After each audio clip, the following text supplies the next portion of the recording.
Ce mardi 8 août 2017, aux environs de 11 heures, des détenus extraits de la maison d'arrêt et de correction d'Abidjan, qui venaient de recevoir des notifications en cabinet d'instruction, ont agressé des agents de police en mission de déferment au palais de justice d'Abidjan Plateau, occasionnant ainsi l'évasion de 20 personnes, dont 10 détenus et 10 déférés.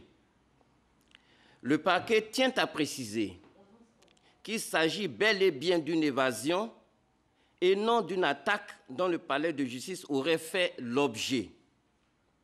Les recherches ont été immédiatement engagées en vue de retrouver les personnes évadées.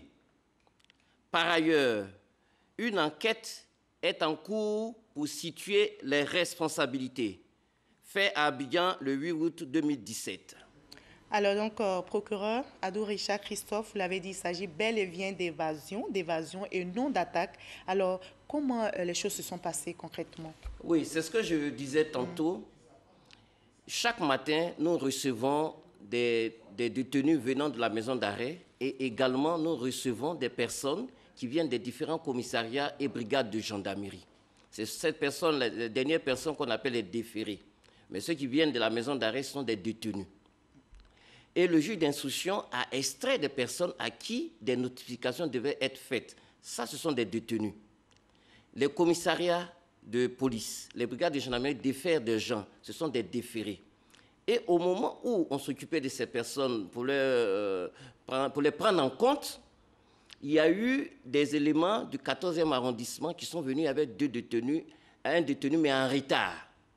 C'est au moment de la prise en compte de ces derniers détenus-là que les éléments qui les ont accompagnés ont été dépossédés de leurs armes.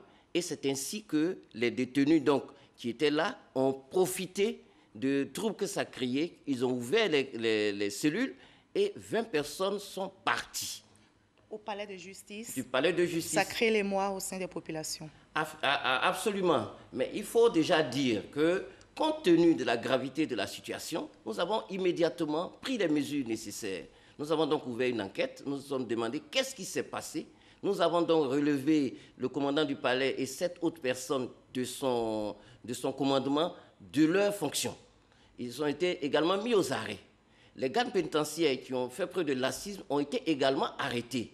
Et toutes les unités de recherche ont été touchées afin que ces détenus soient retrouvés. Et je tiens à souligner également que les détenus, dans leur fuite, ont fait main basse sur le véhicule des magistrats. Parce que certaines informations font état des personnes qui seraient venues avec une voiture pour vraiment libérer d'autres personnes. Il n'en est point question. Les détenus, dans leur fuite, ont arrêté un magistrat qui venait à peine de garer son véhicule. Il a été molesté, il a été blessé, et c'est avec son véhicule qu'ils ont pris la fuite. Mais je tiens à souligner que ce véhicule a été retrouvé aux alentours de la Casse, et actuellement ce véhicule est stationné à la police criminelle où les enquêtes sont encore en cours. Mais je tiens à rassurer les populations que toutes les dispositions sont prises pour que la sérénité puisse revenir et qu'on puisse retrouver ces individus.